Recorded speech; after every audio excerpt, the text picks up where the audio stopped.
Hi everyone, welcome back to my channel. Today I'm excited to be unboxing another Scribbler box with you. If you don't know, Scribbler is a writing subscription and it is curated by published authors to help future best-selling authors.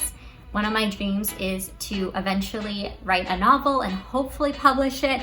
And so I thought this subscription box would be really helpful in helping me achieve that goal. This is May 2021's Scribbler box. Although this is May 2021's Scribbler box, it just arrived like the last day of May, so that's why this video is coming up a little bit late. Let's get into the box. The theme for this month is called Protagonists, as you can see, May 2021. Inside this writing passport is information on how to write really compelling protagonists. So if you open it up here, you first have a note from Scribbler, which is always the case. So they talk a little bit about why we are talking about this month, what protagonists are, how you can write good protagonists. Then we go into the career highlights of this month's featured author, who is Zoe Axelrod, I think. And then Zoe Axelrod, or the author of the month, will write about how they accomplish whatever this month's topic is. So in this case, she is talking about how she writes protagonists. Finally, the last page just has their socials and a bio about the author. So if you want to find out more information about the author, it is provided here. Overall, I think most people buy this subscription for these writing passports because there's a lot of good detailed information in here, and it's difficult to find good information on how to write a compelling story online. So I think that these little passports are really, really perfect for aspiring authors, and especially for me, like I found this to be the most helpful part of the subscription so far. As mentioned already, a book is included each month with Scribbler's writing service. The book this month is called The Girl with Stars in Her Eyes, and again, it is by Zoe Axelrod. Looks like this, and it's a very thick novel. I think it's almost 500 pages. Yeah, 457 pages. The quality feels really nice. It feels very sturdy, like it's a nicely made book. And I'm really excited to get into this book and see how she writes her main character. And also, wonderful added touch that they always include is a nice little book plate signed by the author. And this one you can see has the specific background of the book's theme. So that is really, really cute. I always put those inside the cover of the book, just so I always have a place to store them. And whenever I want to read it again, I'm reminded of how I have a signed copy and where I got the copy from. Speaking about reading the book, let me read you the description of this novel in case you're interested in purchasing it. Her name's Antonia Toni Bennett. Yeah, she's heard all the jokes before. And she's not a rock star. Neither are the Lilies. Not yet. But the difference between being famous and being almost famous can be a single wrong note, or the start of something that'll change your life forever. Growing up in dive bars all along the East Coast, Toni Bennett's guitar was her only companion until she met Sebastian Quick. Seb was a little older, a lot wiser, and before long he was Toni's way out, promising they'd escape their stifling small town together. Then, Seb turned 18 and split without looking back. Now, Toni's all grown up and making a name for herself in Philadelphia's indie music scene. When a friend suggests she try out for a hot new up-and-coming band, Toni decides to take a chance. Strong, feminist, and fierce as fire, Toni B and the Lilies are the perfect match. Except Seb's now moonlighting as their manager. Whatever, Toni can handle it, no problem. Or it wouldn't be if Seb didn't still hold a piece of her heart, not to mention the key to her future. So this book sounds like a really interesting read. I'm not musically inclined whatsoever, but I do love music and I will enjoy reading about music in this book. Also in the box this month is a signed book plate from Adam Mitzer. So if you haven't watched my previous Scribbler unboxing, I will link it up here. But essentially he was the author of our last Scribbler box, and they forgot to include the book plates, or they got lost in transit, or something happened. So the author was kind enough to sign them again and send them with this box, which I'm super happy about because If you watched my last video, I think I was a little sad that I didn't get a book plate from him, but now I do, so I can add this to the book from last month. Also in the box is a list of everything you get on this side, and what I was talking about earlier, the publishing process, so a little bit of a discussion on publishing inside here. They're talking about judging a book by its title and the kind of titles that have sold, I think. And then there's also another novel by Zoe Axelrod, and it's called Falling Stars. So they're promoting it here.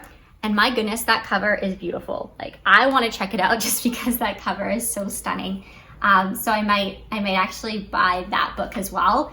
I also read the description earlier, and it sounds like a really interesting novel. So for the cover and for the description, I might actually purchase her other novel. Next I'm pulling out is an exclusive chat with JD Netto, June 17th at 1 p.m. Eastern Time, which is lucky for me because this date hasn't passed yet, so I'm definitely gonna try and attend this nice chat. So JD Netto is a multifaceted best-selling author. So we'll be talking with an author this month, and then it gives a little bit of a description about what he has written. I've only been to one other live chat, and it was with a publisher. So she talked a lot about the publishing process, how to self-publish, the services she offered, etc. So I'm not sure what the writer will talk about, but I imagine a little bit about his books and maybe the theme of this month's topic. Next is the Scribbler writing contest. It always comes on this kind of post-it note here. This month, the challenge is to list the 3 most memorable characteristics of your hero, anti-hero, or villain below. Our favorite submission will receive a bonus gift, and entries closed June 15th. So last month, I actually did write something, but I didn't submit it in time. It was like saved on my computer, so I actually didn't submit it. So this month, I'm actually gonna try and write and submit this on time because it would be always nice to receive a bonus gift. I have no idea what the gift would be, but I mean, it's worth a try, and you also get to practice your writing and continually improve your writing. So I'm definitely gonna try and write something for the theme this month. Also included, I'm not 100% sure what this is. I think it's an advertisement. It says, want more info about how to successfully publish.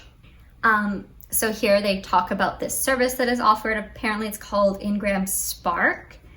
And on the back here, there is some helpful information about how you can promote your book and brainstorming how to promote it, which I think is super useful. So if I ever get to a point where I'm able to promote my book, aka I've finished my book and a publisher actually wants it, or I decide to self-publish, this will be a really helpful resource for me. And I might actually check out their website for more information. So I think this is a cool little add-on to the box. Finally, we've made our way through kind of all the content stuff for writing. Now we're gonna get into the extra little goodies. The first thing I'm pulling out here is chocolate cherry granola cookie bake. And it is with quinoa, buckwheat, oats, flax, dark chocolate, and real Michigan cherries. So it looks like this. Apparently it is 110 calories and it's nut-free and dairy-free. Quickly looking at the nutrition facts, it seems decently healthy for a kind of cookie-like snack. So I'll be excited to try it. Usually I don't like mixing fruit with baked goods. I have no idea why, but I have this weird thing where I like fruit by itself. I like baked goods by themselves, but I don't usually like mixing them. So the fact that there's cherries in it is a little off-putting to me, to be honest, but the rest sounds really appetizing and I will give it a try, even though I am a little bit hesitant about including the cherries in it. The next thing that I'm pulling out looks like this. It is called Writing Jams. It has a cute little tape on it, and it's actually a magnet. I know when I saw this in the box, I was like, what is this? This looks cool. But yeah, it's a magnet, which is fine. Like, I recently just decluttered a bunch of magnets, so like, I'm not super stoked that it's a magnet, but I really do like how it looks. So maybe I'll like attach it to something that's not my fridge, because right now my fridge is like still a bit cluttered with magnets. Next out comes in this tiny little pouch here. And I believe this is like a glasses cloth, if I'm not mistaken. So I'm just folding it in half because both sides are the same here. So yeah, it's nice little setup with books and plants here. I was actually thinking about how I need this kind of cloth in my car today because I was driving with some sunglasses on and they were super like dirty, and that I was like, I really need something like this. So this is very, very timely. I'm gonna put it in my car, I think, just so I can, you know, be a safe driver. There is one final item in this month's subscription box. It is by Piccadilly and it is Essential Notebook, medium ruled, 240 pages. So it's just a plain notebook, looks like this. Nothing too spectacular, I don't think. It has like the nice bookmark here, which is nice. You can always mark your page if you want. But yeah, it just looks kind of plain. I mean, journals are something that every author, I think, like hoards, or every aspiring author in my case. So I have a ton of journals like up over on my shelf here. I do actually use some of them sometimes, but some of them definitely do sit there. So I'm not sure if I will use this, but it's always nice to, like, I guess, have an extra just in case you do want to use it. Considering how cost effective this box is to get all of these things with this journal, I think is really nice. I think that the gifts this month definitely outperform the gifts from last month. I think that they're a bit higher value. And I would say that the journal definitely adds to that.